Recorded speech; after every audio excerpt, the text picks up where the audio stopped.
and it becomes evident that the Rolls Royce Sweptail doesn't look like anything from Rolls-Royce's current model portfolio. It may be based on the Phantom Coupe, but there's very little from that car's design that was transferred to the Sweptail. Look at the model long enough and you might even convince yourself that it's an entirely new model, even if it still carries the unmistakable Rolls-Royce DNA. The first order of business is to look at the car's front section, which is dramatically different from the Phantom Coupe. The headlights, for example, are now round as opposed to the rectangular headlights on the standard Phantom. There's also a thin light strip just above the round headlights, while the automaker's trademark Pantheon grille also looks more imposing on the Sweptail given how clean its surroundings are. The whole makeup of the front section is finished off with white trim surrounds that create a rectangular look to the whole section.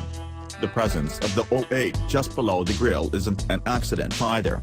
It's actually the car's identifier and registration number, and its presence on the one-off coupe isn't limited in this area. In some ways, the Sweptail's front section looks like a face. Whether that's a good thing or a bad thing is subject to interpretation, although, from the looks of it, the owner, who did spend a fortune on it, probably liked the way the car turned out. As unique as the front section is, the Sweptail's most distinctive exterior feature sits at the back, where the inspiration behind its name is there for the whole world to see. The upright and imposing shoulder lines of the car are quintessential Rolls-Royce design characteristics, but the raked stern is at the back is unlike anything we've seen in the auto industry, even from a company that's known for its coach-building expertise.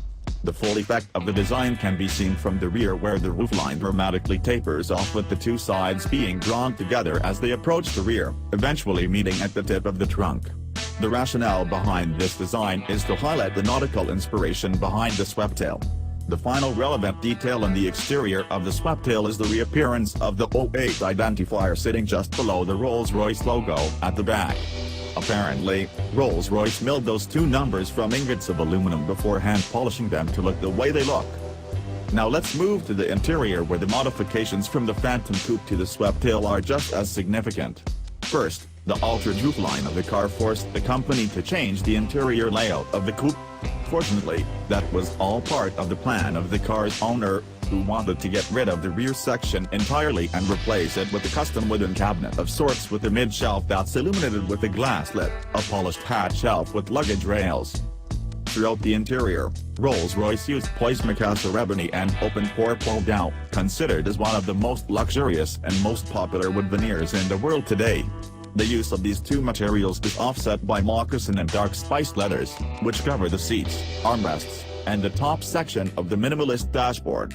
If anybody is still doubting the level of exclusivity attached to the Rolls-Royce Sweptail, then consider these features. We've never seen them all together in one car interior, even in the aftermarket tuning world, as another proof that validates the car's one-off status.